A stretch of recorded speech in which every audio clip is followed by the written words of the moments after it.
Hi, I'm Inga Chen, Senior PM at Spotify, leading the personalization of the Spotify homepage. I'm also the chapter lead of Women in Product New York City. Welcome to the Drive Your Personal Roadmap stage. Before we get started, I want to take a moment to thank our sponsors whose support makes this event possible. The New York City chapter is over 2,000 members strong, and we were actually the first chapter outside of the Bay Area to be started way back in 2017. Chime into the chat if there are fellow New Yorkers here right now. And if you're not from New York, tell us where you're joining from.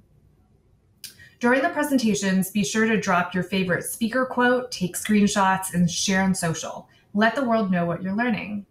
So during the session, Managing Up, Down, and Around, we have a panel of incredible leaders. Please join me in welcoming to the stage. Joyce Bao has been a product manager for over 6 years. Prior to joining Fitbit, she led Fortune 500 companies in building and launching global products in the medical technologies industry. Currently, Joyce is a senior product manager at Fitbit, who leads sleep and mental well-being software experiences to help 30 million users live a healthier and happier life. This year, Joyce co-founded She Aspired to help and empower aspiring women product managers to break into product. Pallavi Hukurikar is a program manager at Microsoft on Microsoft Excel, where she seeks to help Excel users collaborate better so that they can achieve more together. Pallavi graduated from the University of Waterloo with a degree in management engineering. She's particularly interested in education technology and social entrepreneurship and hosts the podcast Paths to Product. Toni Crothers is currently head of product at Billie, a female-first beauty brand that launched in 2017 as a razor brand for womankind in a male-dominated industry. She previously worked as a product lead at BarkBox and the New York Times. And our moderator, Cassandra Campbell, is a Los Angeles product manager who currently serves as VP of Product at LeaseLock. She started her career in management consulting at Arthur Andersen before finding her true passion for building product at Yahoo. Her diverse product management experience spans over 15 years across multiple disciplines. From private jets to pizza, she inspires teams to creatively champion customers' needs when going to market. Cassandra holds a BS from Cornell University. Please give a warm welcome to our panelists.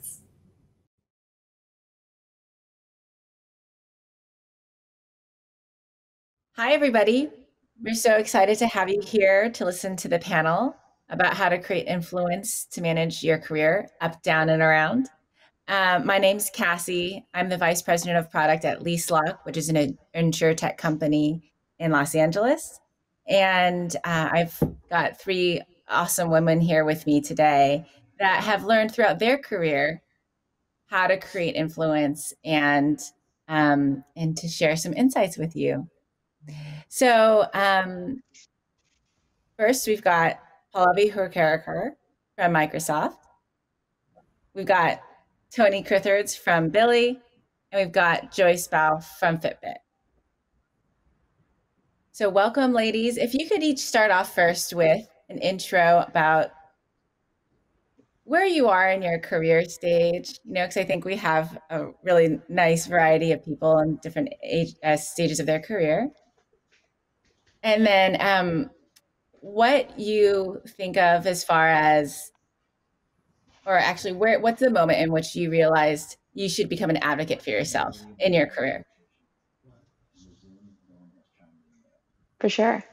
I can kick us off. So, as you mentioned, my name is Pallavi Hukarikar, and I'm a program manager at Microsoft. I'm working on really building a better collaboration experience in Excel to help our customers achieve more together. I joined Microsoft about a year ago, and it's actually my first role out of college, so I'm very early in my career. Prior to this, I was studying management engineering at the University of Waterloo. And during my time there, I actually had the chance to do 6 internships across 5 companies in 3 different countries. And so that was a really great experience in learning early on how to sort of manage my career and be intentional about it. Outside of work, I also host a podcast called Paths to Product, in which I interview PMs that have transitioned into the role to get their advice to help aspiring product managers craft their own paths to product. In terms of that moment, I think throughout college, I was very involved in our local Women in Engineering chapter. And I think during that time, I read a lot of research of how gender plays out in the workplace. So things like how there are studies that show that women are less likely to self-promote, or they're less likely to actually negotiate when it comes to job offers. And so I think after 5 years of reading that research and learning about that, when I started looking at full-time roles, I think I made it a point to be very intentional and take charge of my career, and make sure that I do things like negotiating my offers. And so I think it was not necessarily a single moment for me, but more so just like gaining all that knowledge over the years that made me want to do this. Awesome. Tony, do you want to go next? Yeah, absolutely. So I'm currently head of product at Billie. We're a female-first beauty company. We've been around since 2017, and I've been at Billie since March of this year. Before I was at Billie, I was at the New York Times and BarkBox, also working in product, and I'm a little over a decade into my product career. So that's a little bit of context. In terms of whenever I realized that I should be an advocate for my own career, I think that I always thought I was an advocate for myself, but having that aha moment where I realized that I could actually speak up more and be more direct and bolder about it happened whenever I developed some close relationships with peers, whenever I was at the New York Times, actually. And there are some women who work in product and who I'm still very close with today. They're still part of my trusted circle in terms of career and even personal advice. And it was whenever we started to talk openly about the conversations we would have with our managers and sort of compare notes. That's whenever I realized, well, this person tried this thing that I've never done, and look what happened. And what's the worst that could happen if I do bring something up and start to advocate and be a little bit more forceful. So yeah, that's that moment for me. That's great. Joyce. Yeah. Hi, I'm Joyce. So I'm currently Senior Product Manager at Fitbit, leading sleep and mental well-being software experiences. I've been in product for about 6+ years, and I started my career in the medical imaging space, and I had a short stint working on neurovascular devices, which was pretty fun. And then about 3 years ago, I shifted over to consumer wearables and digital health. So for me, the pivotal moment when I really started to advocate for myself actually started at the beginning of 2019. So similar to what Tony just mentioned, I always thought I had been advocating for myself, but that moment of shift happened when I realized I was getting everything I wanted, but I wasn't happy. And to me, what advocating for myself actually is defining what is my personal definition of success. And that looked very different. Happy to dive into this a little bit further, but really took away some of the product principles and started to re-examine my career. And since then, this year I started an organization called She Aspire to help other women break into product, but really come from the place of examining what does career success mean for me, and then how do I authentically express that when looking for career transitions and changes.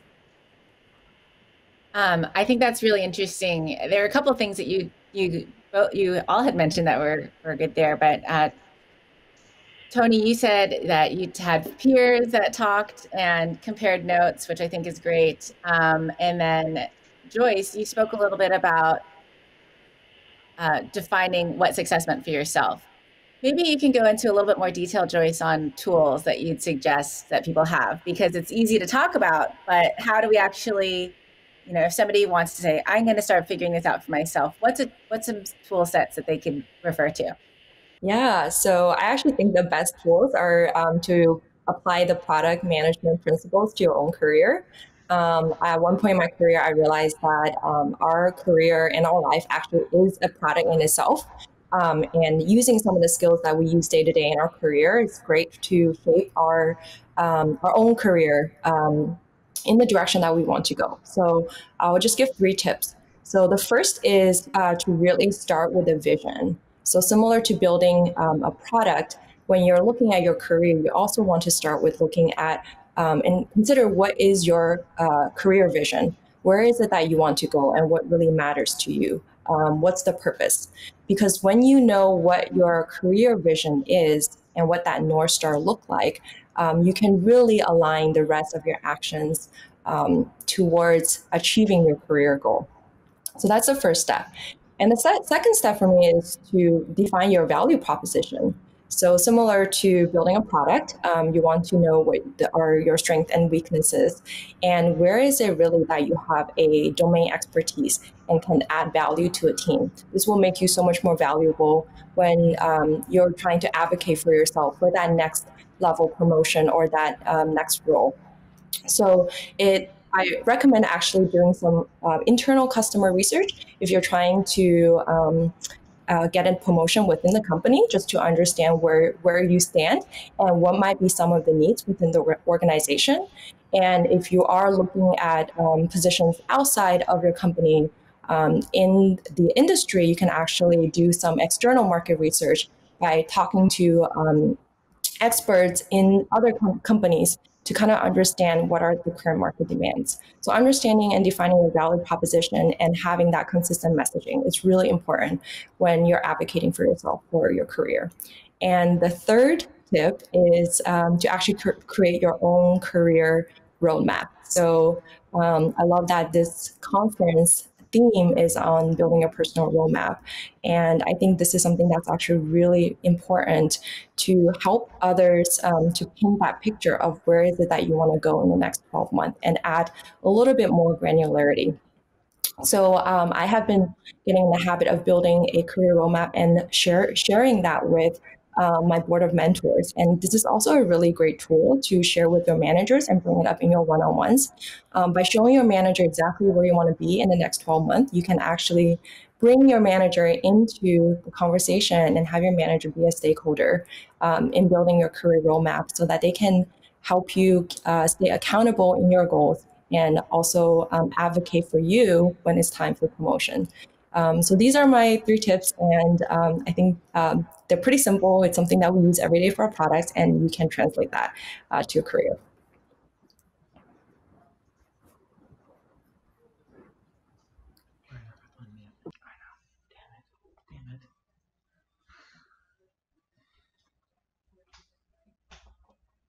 You're muted. Hi. So, Joyce, there were so many good nuggets of wisdom in there. And the first thing that really jumped out to me was when you said your board of mentors. And I think that's a really great nugget of wisdom that we should take. And people can kind of stew on that one a little bit, because I feel like quite often women are inspired to do things independently, or like we just need to just get things done. And there's so much value that comes out of surrounding yourself with people that have knowledge and experience and can champion you. So I really love that concept. The other thing you talked about was understanding if you wanted to get to the next level, right? And I think one of the challenging things in people's careers, it's hard to know, what does it mean? Like, what do I need to do to get to the next level? How is that defined? One of the tools that I found useful is defining a career ladder. And I actually had to do this for myself at one point in my career when the person sitting next to me got the promotion and I hadn't yet gotten the promotion. We compared notes and really didn't have a very clear understanding as to why. And this individual supported me and helped me in helping create a career ladder at my company so that we could quantify things and make it more objective. And so I love the idea of those tools. So then that's an interesting example. Maybe we could just lead into the next question, which is for your learning how to advocate for yourself and managing your career. What's a good personal story that people can convey, right? Whether it was something that was really successful or maybe less so, because I think we all learn from those challenging moments too. Tony, do you want to kick that off? Yeah, I'm happy to. So I'm going to talk about a previous company that I was at before I was at Billy. So whenever I was hired, I found out on day one that the hiring manager, the person I'd been interviewing with, had actually, just left the company. So on day one, I found myself reporting directly to the CEO, which I just wasn't prepared for. So I had to quickly learn how to adapt to what did this person expect of me. And then I realized in that process also I had to educate him on what my role even was. He was someone who had worked with very senior product people. So I wasn't prepared to, at what level I needed to communicate, let alone ask him for help on how to develop a career ladder for me, or like what was my path at this company. So I did exactly what you alluded to. I asked people in my network who I knew who had gone through similar things, or who had reported to senior C-suite level people before, and just asked for advice. Like, tell me, how do you talk to this person? What works, what doesn't work? And, it's doing research similar to what I do as part of my job as a product manager. I, compared what I heard from different people to see where there was overlap and what could be applicable to my situation. Just tapping my network and asking people, again, who I trust, and also people who I thought could relate and might have been through similar experiences. I love that. Sorry, I'm practicing the unmuting here. And Pallavi, did you have some thoughts on that as well? Yeah, for sure. So my personal story is actually what motivated me to want to share on this platform today. So even though I had joined Microsoft just last September, I actually received my first promotion only 6 months later. And that was about a half to a third of the time that it takes on average to get that promotion. And I really think it came down to being very intentional with my conversations with my manager. And so as soon as I joined, I started having monthly conversations about what was expected of me, not just in my current role, but in the next role, the role that I wanted to get to, or the level I wanted to get to, so that I had a very clear understanding of expectations. And to facilitate those conversations, I actually used a tool building off of that last question. So for me, it was a very specific career conversation template that I had created based off of a lot of my internship experiences as well. And so my template really consists of a few quick questions. The first is, when you're thinking back on the last month, what went well? What did you do well? What could I have done better at? And then what development should I be focusing on for the following month, whether that's, a particular part of the product process, or just a general skill like communication or influence that I really need to work on. And in addition, I would discuss, in my case specifically, work that I had done across the 3 pillars that Microsoft uses when it comes to promotions. And I know that might vary across different organizations, but really thinking about what it is managers and other leaders in the company are looking at when it comes to promoting their people. And so in my case, that was business impact, leveraging others, and then contributing to others. And by putting all of that information into the template, it was very easy to help my manager see the impact that I was making and give her the information that she needed to then have discussions about promotions with her peers.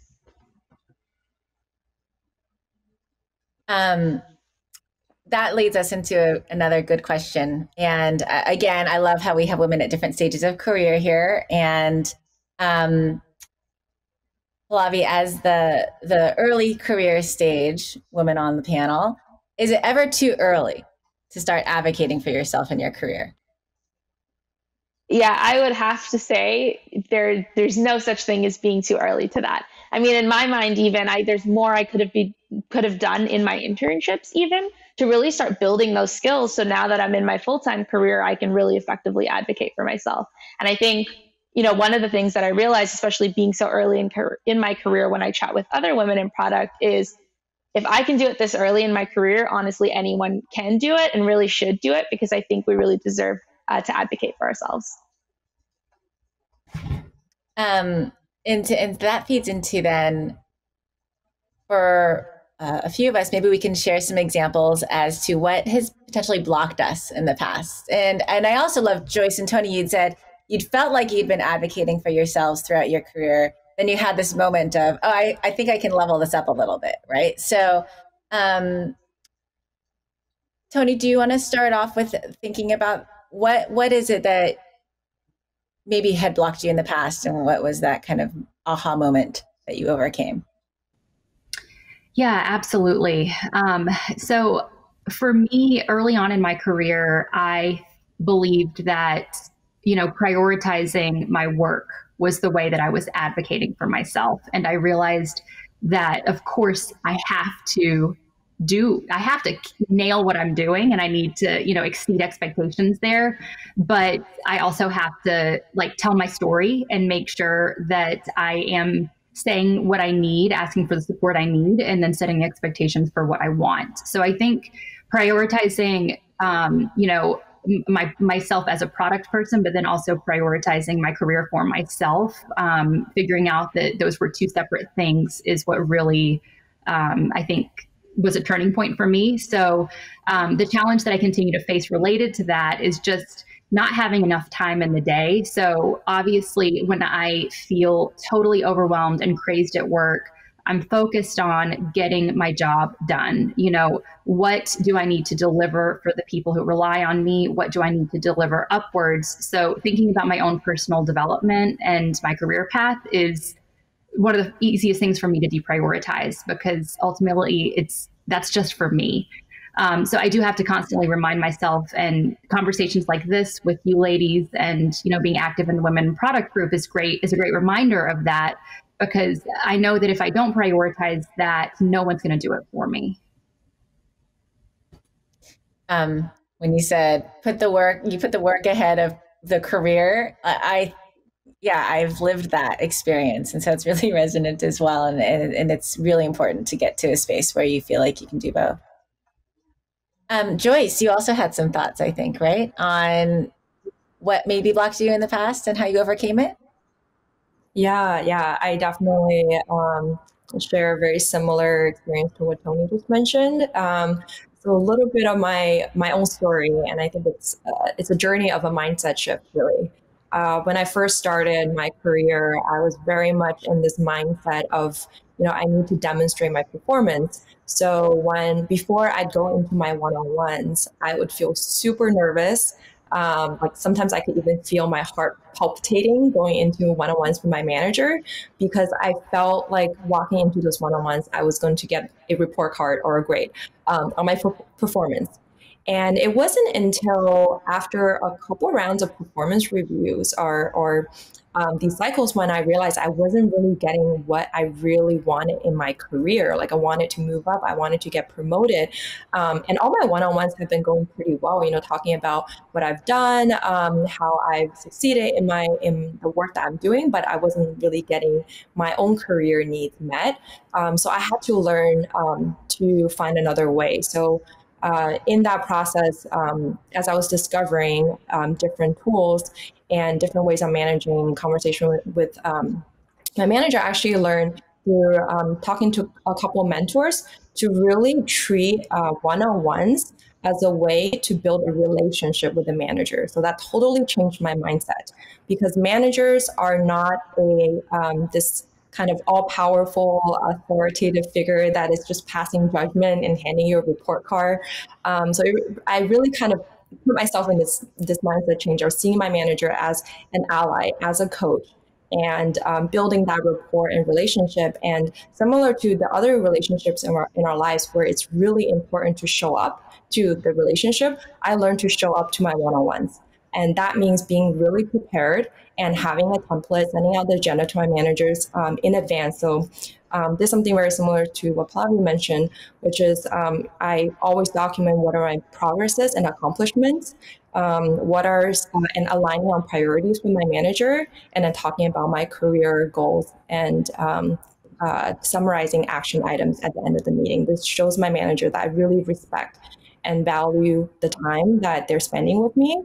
And it's a great avenue to just start to build that relationship so that they can be advocating for me in meetings, in meeting rooms when I'm not there. So. And I do feel like it's so important, right, for that manager to be the coach and the ally and even the guide. Though I will say sometimes people feel like that's reality and sometimes that's not reality. And so then that also means it's important to look outside of just that one relationship, right, for the support that we need and to influence. How have you ladies created influence outside of that direct relationship with your manager and use that to your benefit as well? I think maybe Tony, do you want to kick that off? Yeah, absolutely. And I also just wanted to say that Joyce's comment about one-on-ones really resonated with me. Something that I actually hadn't thought about for a while is early in my career, I saw one-on-ones with my manager as a time to, again, like give status updates and show how I was killing it at my job. And then I had a great manager who essentially taught me that the one-on-one should not be a status update. It's a time for me to drive what I want my manager, what I need from my manager. So that could be career development conversations. That could be, I'm blocked on this major project. But yeah, one-on-ones are so crucial. So I just want to tell everyone out there to make the most of them. In terms of experiences that I've had with if I had a manager who either wasn't equipped to support me because maybe I'm reporting to someone who isn't in product, or someone who, let's face it, there are people out there who just don't have the training and aren't good people managers.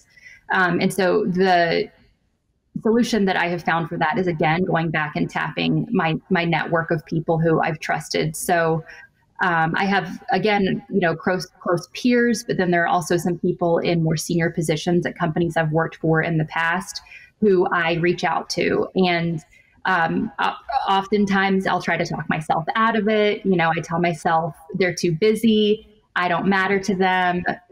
But at the end of the day, they can always say no. They're adults. They can ignore my email, or they can, tell me they don't have time. And so what does it hurt, really? And the other thing that I do, if, I do reach out to someone and I feel like, they're doing me a favor by making the time, is I make the most of that time. So I'm flexible. If I'm reaching out to someone who, is working from home with 3 kids and is, leading a 100-person organization, I'm going to talk when they can talk. If they're going to make time for me at 6 a.m. for a quick 15-minute call, I'm going to get up at 6 a.m. I'm going to do what they need me to do because they're doing me a big favor. And the other thing I'll do is make sure I have a really clear idea of what I want to get out of the conversation. I'm reaching out to them. I need to drive it. I need to own it. I need to have an outline so that I'm not, again, wasting their time, and also so that they're more likely, if I need them in 6 months or a year, they're going to remember that I was, I was gracious and was efficient about it. Those are all great tips. And I love the point of sometimes I try to talk myself out of asking. As somebody that's been asked for mentorship before, I have to just put this out there to anybody that gets nervous about asking.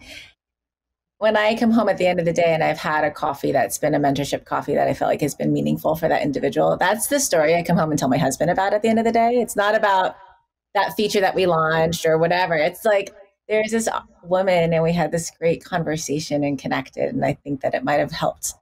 And that's the thing that matters to me. So that's my story, but I just wanted to share that with people, because if you're nervous about asking, I think you can probably find women that are really interested. Joyce, I again want to go back to your board. What did you call it? My board of directors, my mentorship board, something. I'd love to learn a little bit more about what that is. How did you put that together? What's your concept behind that? Yeah, I actually learned about this concept just through networking with other women in product, and something I took away from it, which I thought was really ingenious. Essentially, the idea of the board of mentors is similar to building a company, where the company have a number of mentors or advisors that would advise on companies based on their expertise. When you're building out your career, you want to think about, well, where are the areas I want to develop? And how might I seek out individuals, whether they're within my organization or outside of my organization, to help me build on those skills? So, for example, for a while, I was really interested in communication and public speaking. So for me, it's about identifying who are those individuals within the company who are great presenters and great speakers. And essentially, you could just kind of create a, like whether it's a Miro board or a Google Doc, where you just categorize the areas you're interested in and start to track out those names. Oftentimes people think that when they need to find mentors, they need to go and reach out to that person and ask for their time. But the first thing you can do actually is really to just observe that individual and start to document what is it that they're doing well and how might you want to emulate that person's style. And I really see mentorship as something that really builds over time, and sometimes it could take years. So just starting with identifying who are those individuals or those mentors. I even have a term called expanders that you can expand into, and that can really help you grow your career. So that's something I've used. And I think another plug is I want to kind of add in here is just that the higher up you move in the product career, I think relationships actually become a leverage in the career. So especially within the organization, for me, going into one-on-one conversations with different stakeholders is actually really about building that relationship. Because down the road, it's about creating the quality of connection with that person that can allow them to, whether it's doing a favor or collaborating or helping me down the road. So I think that's just something really important to keep in mind, that it's a very human work that we are doing, and keep in mind on this like quality of relationship is important.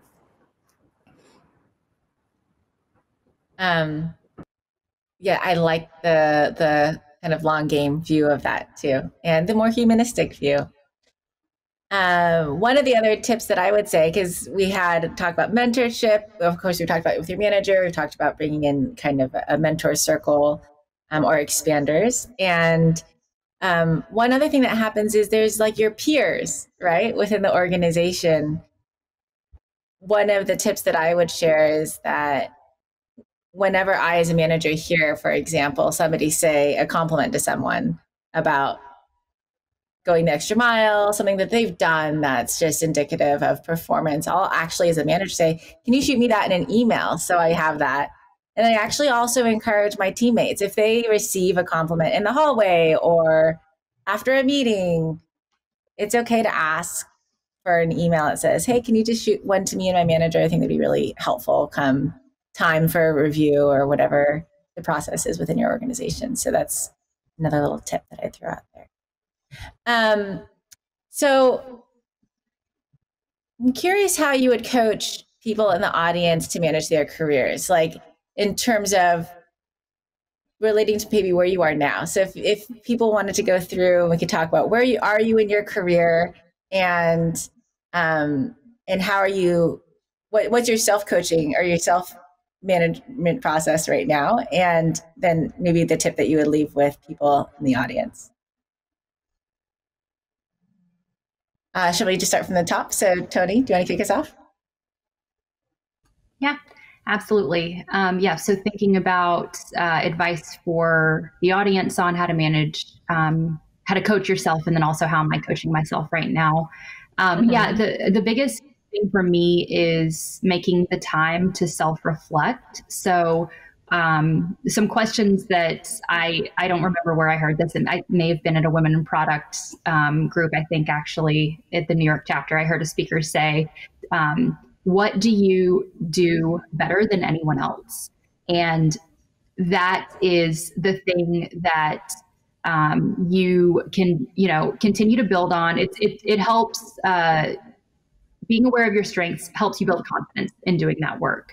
And then the other question she asked was, what parts of your job cause you the most anxiety and why?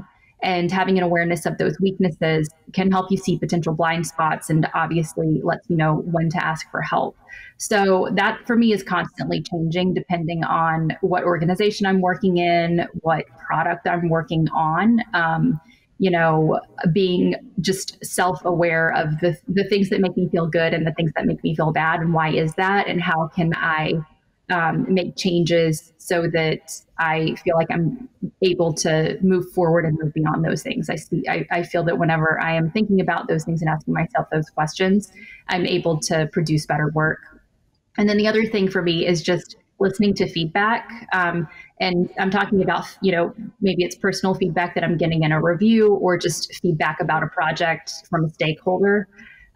trying to unpack where that feedback is coming from. This is, what product management is. And it goes back to Joyce's point, I think, about product managing your career. So really understanding the perception, and that perception is valid for whatever that person is communicating to you, so that then you can problem solve and figure out, how to, where are they coming from? What's the real problem underneath that? Again, it's like, when we're building features with user testing, the user's going to tell you one thing, but what's really at the root of that? So those are the things that I am trying to be aware of at this stage in my career. Pallavi? Yeah, so I think there are really three areas that I would say to coach others. And these are the things that I try to share when I mentor or coach other early in career folks as well.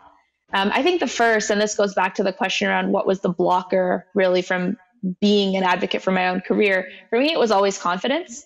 I think I remember moments in my internships or even when I started at Microsoft where I felt like I was just lucky to be there and to have that opportunity, and that I wasn't in a place to actually ask for things or take control of my career. And that's something that I've heard from a lot of other early in career folks as well. And so to me, I think the first thing is really just developing the confidence to talk about your career.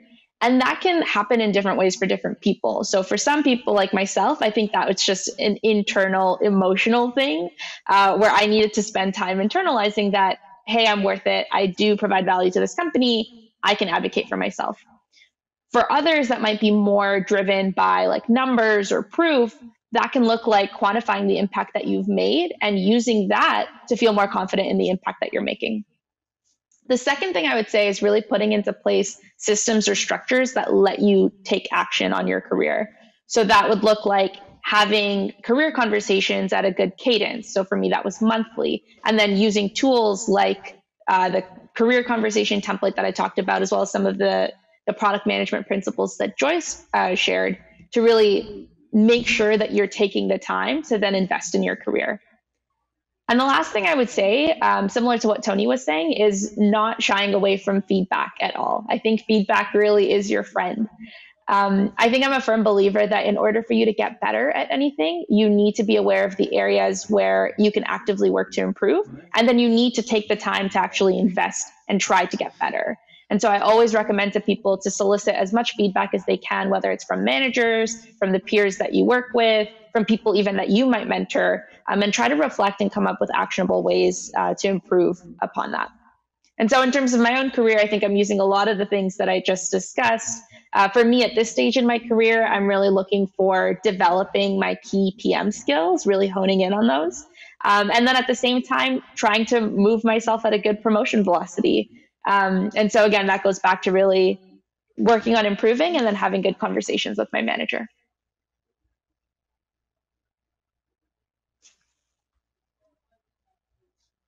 Muted. Sorry, I'm on mute again. And thinking about conversations with managers, the other thing to note, right, is that when you're interviewing for a job, you're basically having conversations with your hiring manager.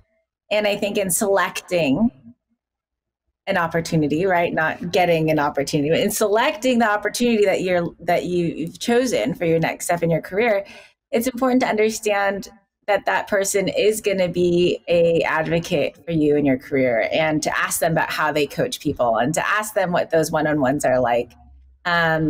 Because, if I were to interview somebody and they ask those questions, that's reassuring to me that this is a growth mindset individual, right? But then also as then you enter into that role, you've already given yourself permission to enter with the confidence to ask those questions and to conduct yourself in that way as you are working at that company. So I like both of you speaking about that confidence angle. And I think there are ways that women can set themselves up for that. Joyce, what are your thoughts? Yeah, I think Tony and Pallavi brought up some really good points about just, how to, I think especially on the confidence piece, this is something that I think we all come across and have to deal with. From my lens, I think maybe something just fun for the audience to think about in terms of treating your career like a product is I actually like to approach it from an experimentation kind of mindset. So early on in my career, I was kind of on a very linear trajectory, and I felt like I keep having to move up and in order to succeed. And I started to build into what are the things that give me energy.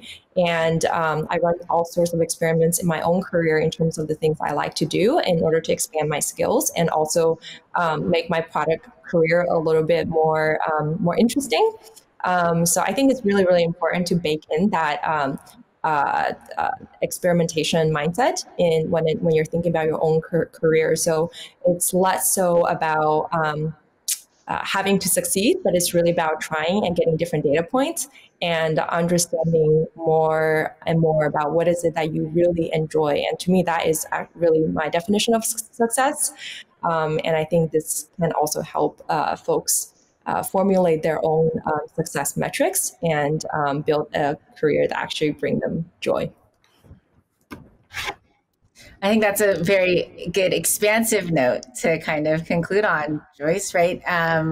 We often think about managing our career as getting from product manager to senior product manager, and then whatever the next step is, and trying to figure out how to define that for ourselves. And there's so many different types of product management, and there's so different directions that product managers can go in their career, and understanding what's true and authentic for you as an individual is I think what you're talking about, right? Yeah.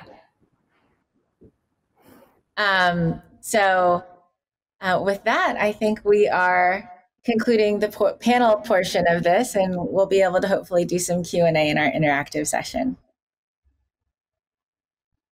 Great. Thanks, everybody. Thanks. Thank you, Joyce, Pallavi, Tony, and Cassandra, and to all those who have joined us live. If you would like to connect with our panelists, they're available for Q&A and roundtable discussions in our interactive sessions at 11 a.m. Pacific time. You can find the sessions on the side navigation of the Hopin window. Coming up next on this stage is Finding Champions. Be sure to check out our many ways to network with your fellow attendees. Reach out directly to or meet someone new in our networking mixers under sessions, where you'll be paired with a fellow PM for a timed chat. Or start your own follow-up chat. Click Add a Session and start your own roundtable. Then send your session URL in a DM here on the conference event platform to anyone you'd like to invite to enjoy. We want your feedback. See the in-app agenda to review sessions and talks, then continue the discussion in group chats. Log on to the hashtag 20WIP app to review presentation decks and replay any talks you missed or want to dive deeper into. Take It Further Challenge. Inspired by something shared in a session? Head to the attendee section in the app where you can search by name and connect beyond the event. Bonus points. Request a virtual coffee date for next week in the app. You'll have the option to add meetings to your calendar of choice right from the app. Thank you so much again for joining us, and be sure to join us for our next section on this stage, Finding Champions.